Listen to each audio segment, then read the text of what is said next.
Today, we're learning cartwheels. That's my intro. So cartwheels are a great tumbling move that you can use to connect different moves, and you can use to generate power.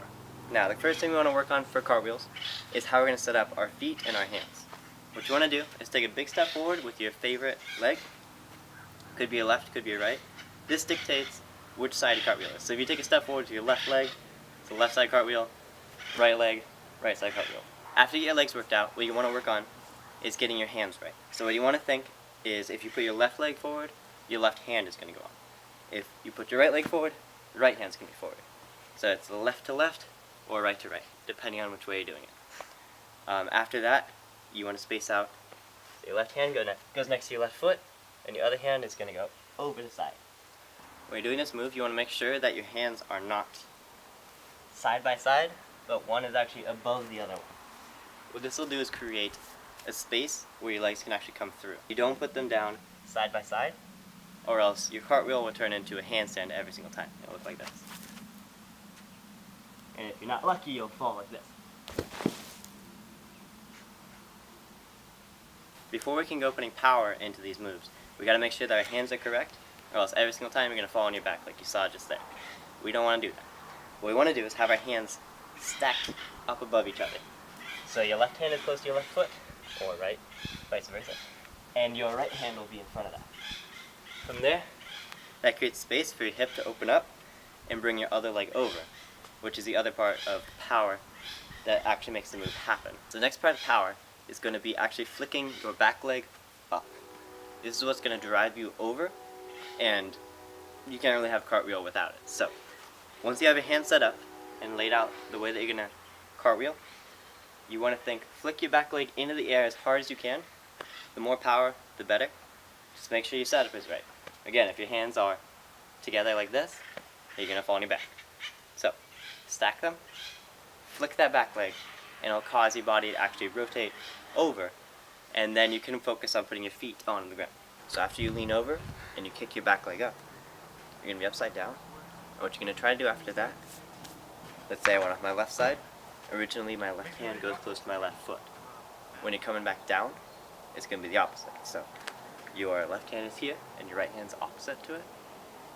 Then your right leg will come close to your right hand. If you're scared to go for the full cartwheel, you can practice by doing a little flick with your back leg, and it'll turn into kind of like a ground palm spin, which will look more like this.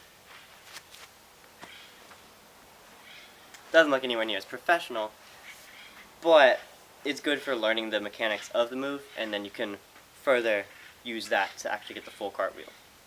So once you've tried the little cartwheel, trying to just rotate over, you can start to try to get your hips more and more over your shoulders and your head. And that's going to be the true cartwheel. When we see people doing for tumbling, for all that kind of stuff, you want to have it where your hips travel directly over your head.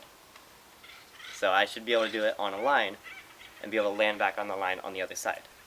If you are trying to tumble out of a cartwheel and your hips don't go directly over your head, what will end up happening is you'll bring some momentum in from the side rather than just from the top.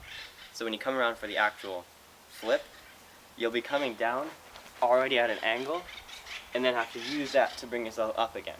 So it's going to make it feel really awkward, it's going to make the flip not look quite right, and you're not going to have as much power. It's important to make sure that our hips go directly over our head for the most amount of power in tumbling and connecting other moves. Okay, so some of the different kinds of cartwheels that you can do they vary from the tricking cartwheel to the gymnastics cartwheel. So the gymnastics one is going to be based, you want to start facing forward, in the middle you're going to be facing sideways, and at the end you're going to be facing back the way you came. You do this by pulling your kicking leg down and close to your farthest hand. After you bring your leg down, you want to try to turn your hips in the way that you were just facing, and then plant your other leg and pull your chest up. And that'll be the whole cartwheel, and that'll be the gymnastics version. That's kind of signature gymnastics style. You can see the same thing with gymnastics aerials. Tricking style, you're going to be starting facing sideways, middle you'll be facing sideways, and the end you'll be facing the same way. So it's more like just traveling on the same plane, whereas the gymnastics cartwheel has more twisting involved to come back facing the same way you just took off. Thank you guys for watching this tutorial. I hope that it helped you all out a lot. with any trouble you might be having with cartwheels, with tumbling, with tricking. And I hope that you guys will work on this move because it is one that you can't really drill too many times. So keep working on it and you'll do great things. Remember, keep cartwheeling.